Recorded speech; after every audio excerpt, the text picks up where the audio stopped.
मायावती को सता रही है दलित वोट बैंकों की चिंता। तो वही मायावती ने कहा, दामन में लगे दाग कभी नहीं धुलते। उन्होंने कहा कि वैसे तो सपा का दलित विरोधी चाल चरित्र और चेहरा किसी से नहीं छुपा, तो वही मायावती को क्यों याद आया गेस्ट हाउस कांड। बता दें कि गेस्ट हाउस कांड के बाद टूटा था सपा और बसपा का गठबंधन। 1995 के बाद 2023 में एक बार फिर से अखिलेश यादव सपा प्रमुख ने रायबरेली में काशीराम की प्रतिमा का अनावरण किया। आइए जानते हैं क्या है इसके पीछे की वजह। नमस्कार, मैं माही त्रिपाठी विजडम न्यूज में आपका स्वागत करती हूँ। हमारे चैनल की टैगलाइन है ना इधर ना उधर, सच की डगर। हम अपनी टैगलाइन के आधार पर खबरों का विश्लेषण करते हैं और सटीक जानकारी दर्शकों तक पहुंचाने का पूरा प्रयास करते हैं। बता दें कि बसपा सुप्रीमो को फिर से गेस्ट हाउस कांड याद आया है। इसके पीछे उनका दलित वोट बैंक खिसकने का डर दिख रहा है। रायबरेली में अखिलेश यादव काशीराम प्रतिमा का अनावरण करने जा रहे हैं।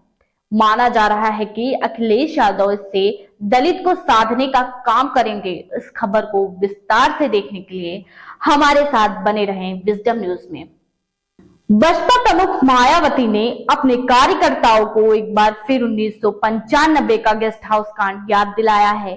चर्चा यह है कि गेस्ट हाउस कांड की याद दिलाने की वजह क्या है।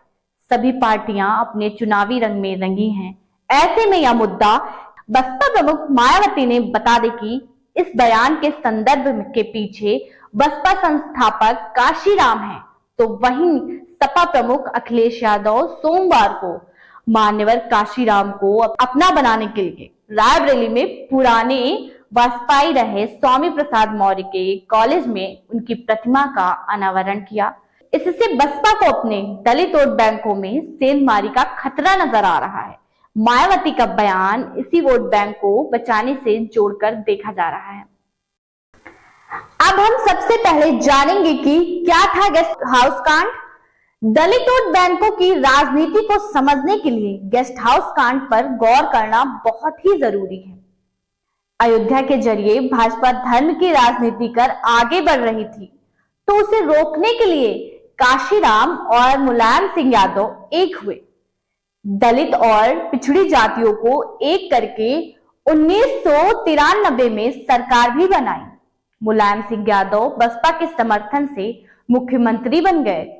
यह गठबंधन 1995 में गेस्ट हाउस कांड से टूट गया। सपा को लगने लगा था कि बसपा की भाजपा से करीबी बढ़ रही है। इसी बीच 1995 में लखनऊ के स्टेट गेस्ट हाउस में बसपा ने अपने विधायकों की बैठक बुलाई। गेस्ट हाउस में उस समय मायावती अपने विधायकों के साथ मौजूद थी। सपा नेताओं को इसकी भनक पहले से ही थी। वे वहां पहुंच गए। उन्होंने मायावती और बसपा नेताओं पर हमला कर दिया। मायावती ने खुद को एक कमरे में बंद करके किसी तरह बचाया। इसी बीच भाजपा ने बसपा को समर्थन दे दिया और मायावती पहली बार मुख्यमंत्री बनी। लेकिन एक बार फिर वोट बैंक को लेकर उनकी चिंता बढ़ती नजर आई। अब बात करते हैं सपा प्रमुख अखिलेश यादव और काशीराम की। अखिलेश यादव रविवार को रायबरेली में काशीराम की प्रतिमा का अनावरण किया है। यह प्रतिमा बसपा से सपा में आए स्वामी प्रसाद मौर्य के कॉलेज में लगेगी। ऐसे में पुराने बसपाइयों के ही सहारे अखिलेश यादव अब दलित वोटों पर डोरी डालने का प्रयास करेंगे। यही चिंता मायावती को सता रही है। दलित बसपा का कोर वोटर है। यह माना जाता था कि दलित हमेशा बसपा के साथ रहता है। यही वजह है कि उसका वोट बैंक 20% से ऊपर रहता था। विधानसभा चुनाव 2022 में बसपा का कुल वोट प्रतिशत गिरकर 12.80% रह गया। इससे यह संदेश गया कि दलित वोट भी बसपा से खिसक रहा है। भाजपा उसमें सेंध लगा रही है। अब सपा भी उसमें सेंध मारी की कोशिश कर रही है। बता दें कि मुसलमानों के मलाल जाने के डर से उन्हें अपने पक्ष में करने की कोशिश में जुटी हैं बसपा प्रमुख मायावती। विधानसभा चुनाव 2022 में मुसलमान वोट पहले ही एक तरफा सपा की तरफ चला गया। इसका मायावती को काफी मलाल है। वह बार बार इस बात को दोहराती हैं और मुसलमानों को अपने पक्ष में करने की कोशिश में जुटी हैं। दलित, अति पिछड़ा और मुसलमान गठजोड़ में से ही बसपा हमेशा आगे बढ़ी, तो वहीं ओबीसी और सपा और भाजपा में बट गया। यदि अब दलित वोट भी जाता है तो यह बसपा के लिए बड़ा झटका हो सकता है। इसे वह किसी कीमत पर गंवा नहीं सकती। मायावती दलितों को हर हाल में अपने पाले में रखना चाहती हैं। मायावती ने रविवार की बैठक में कहा, दामन में लगे दाग कभी नहीं धुलते। कहा कि वैसे तो सपा का दलित विरोधी चाल चरित्र और चेहरा किसी से छुपा नहीं।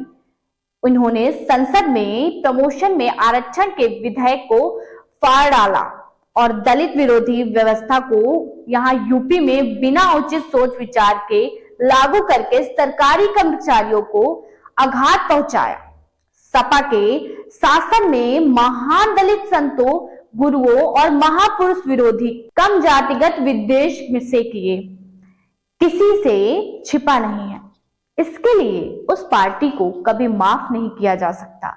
अखिलेश यादव की सपा सरकार ने अंबेडकर उद्यान का नाम बदलने के साथ ही काशीराम उर्दू, अरबी, फारसी विश्वविद्यालय का नाम बदला और उनके निधन पर मुलायम सिंह यादव सरकार ने एक दिन का भी राजकीय शोक घोषित नहीं किया और श्रद्धा सुमन तक अर्पित नहीं किए। यह सब समाजवादी पार्टी के दामन पर ऐसे काले धब्बे हैं जो कभी धुलने वाले नहीं। ना ही लोग इसके लिए उन्हें माफ करेंगे। दलित और अति पिछड़े तो पहले ही सपा से काफी सजग हैं। अब मुस्लिम समाज भी इनके बहकावे में नहीं आने वाले।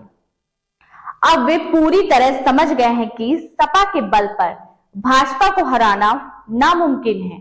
भाजपा को हराने के लिए बसपा जरूरी है। मायावती ने भाजपा पर निशाना साधते हुए उन्होंने कहा है कि वोट को बंधक बनाकर स्वार्थ की खातिर शाह खर्चीला विकास का ढिंढोरा पीटा जा रहा है। इतने दिनों बाद इनके तमाम दावों की पोल लोगों के सामने खुलकर आ गई है। ज्यादातर शहर सुविधा विहीन हैं, लेकिन कागजों पर स्मार्ट सिटी कहलाए जा रहे हैं। वास्तविक विकास यदि किसी का हुआ है तो वह मुट्ठी भर सत्ताधारी लोगों का हुआ है। वे कानून से ऊपर हैं। ऐसे में क्या लगता है कि आपके शहर, गांव या फिर किसी भी क्षेत्र का विकास हुआ है या नहीं? हमें कमेंट करके जरूर बताएं। अभी के लिए इतना ही। मिलते हैं अगली खबर में। तब तक के लिए दे हमें इजाजत और देखना ना भूलें, ना इधर ना उधर, सच की डगर। हमारे चैनल को सब्सक्राइब करें और साथ ही बेल आइकन दबाना ना भूलें।